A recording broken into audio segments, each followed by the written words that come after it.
दोस्तों आप सबने स्टॉक मार्केट में वॉलेटिलिटी देखी होगी। वॉलेटिलिटी बेसिकली कई रीज़न से हो सकती है, या तो जियोपॉलिटिकल रीज़न, डोमेस्टिक रीज़न या फिर एफआईआईज़ इनफ्लोज़ और आउटफ्लोज़ की वजह से मार्केट में वॉलेटिलिटी देखने को मिलती है। नमस्कार दोस्तों, मैं अनुराग गोयल आपका बहुत-बहुत स्वागत करता हूँ अपने यूट्यूब चैनल में। दोस्तों आज की इस वीडियो में मैं आपके साथ कुछ इन्फॉर्मेशन शेयर करूंगा रिगार्डिंग ऑफ एफआईआईज इनफ्लोज और आउटफ्लोज। बेसिकली एफआईआईज इनफ्लोज और आउटफ्लोज होते क्या हैं और क्या रीज़न है इनफ्लोज और आउटफ्लोज के। दोस्तों वीडियो स्टार्ट करने से पहले रिक्वेस्ट करना चाहूँगा कि आप मेरी वीडियो को लाइक, सब्सक्राइब और शेयर करना ना भूलें ताकि आने वाली वीडियोस आप तक पहुँचती रहे। एफआईआईज बहुत बड़ा मेजर रोल प्ले करते हैं हमारी इंडियन स्टॉक मार्केट में। एफआईआईज यानी कि फॉरेन इन्वेस्टर इंस्टीट्यूशनल, ये एक बहुत बड़ी ऑर्गेनाइजेशन होती हैं जो बहुत बड़े लेवल पर इंडियन कंपनीज, स्टॉक कंपनीज में पैसा इन्वेस्ट करती हैं। ये बैंक्स भी हो सकते हैं, कोई असेट मैनेजमेंट कंपनी भी हो सकती है।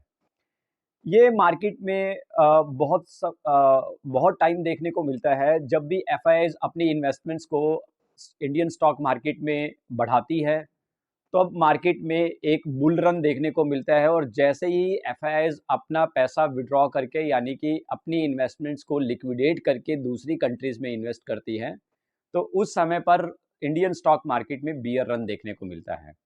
तो यही रीज़न है कि एफआईआईज बहुत बड़ा रोल प्ले करती है इंडियन स्टॉक मार्केट में।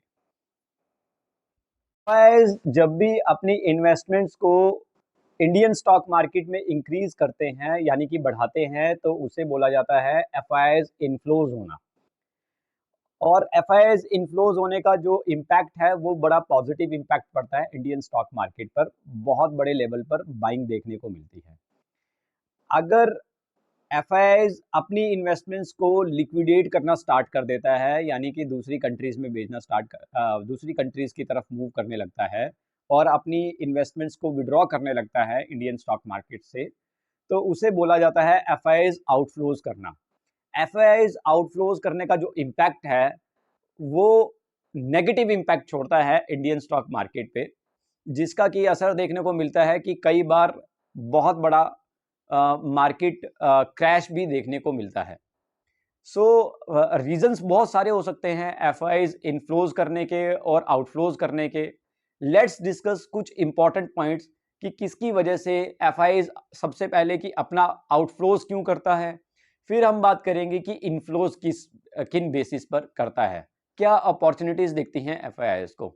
तो सबसे पहले बात करते हैं एफआईआईज आउटफ्लोज के बारे में। एफआईआईज आउटफ्लोज का सबसे पहला मेन रीजन है strength of foreign currency.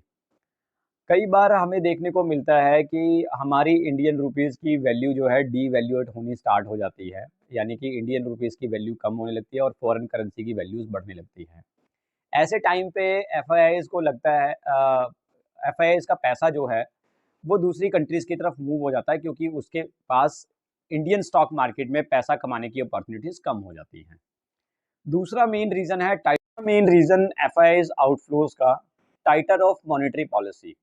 टाइटर of monetary policy का मतलब है कुछ डोमेस्टिक पॉलिसीज की वजह से भी एफआईआईज अपना पैसा आउटफ्लोज कर जाता है इंडियन स्टॉक मार्केट से, जब उसे लगता है कि दूसरी कंट्रीज में हाई यील्ड में डेट मार्केट में पैसा लगाने का फायदा है। तो ऐसे टाइम पे भी एफआईआईज अपना पैसा इंडियन स्टॉक मार्केट से लिक्विडेट करना स्टार्ट कर देता है और उसे दूसरी कंट्रीज में इन्वेस्ट करना शुरू कर देता है।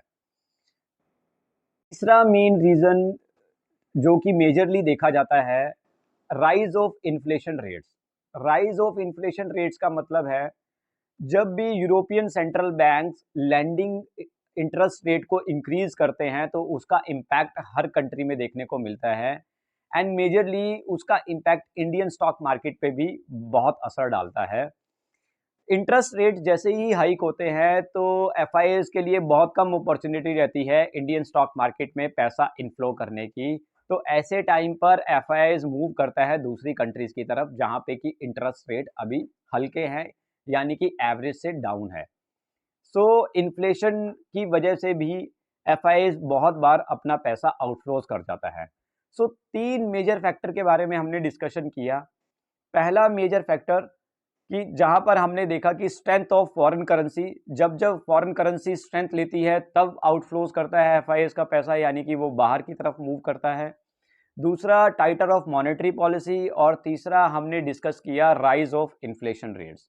सो these are main basic reasons जब एफआईएस का पैसा इंडियन स्टॉक मार्केट से निकल के दूसरी कंट्रीज की मार्केट में स्टार्ट हो जाता है। अब बात करते हैं एफआईआईज अपना पैसा इनफ्लोज कब करता है। उसका सबसे बड़े दो मेजर रीजन, पहला रीजन ग्लोबल लिक्विडिटी और दूसरा रीजन मैक्रो एनवायरनमेंट। तो पहला reason global liquidity. Global liquidity का मतलब जब भी European central bank lending rates को डिक्रीज करता है, यानी कि उसमें एक बड़ा फॉल देखने को मिलता है, तो ऐसे टाइम पे एफआईआईज जो है अपना पैसा एमर्जिंग मार्केट की तरफ मूव करते हैं, स्पेशली इंडियन स्टॉक मार्केट्स की तरफ।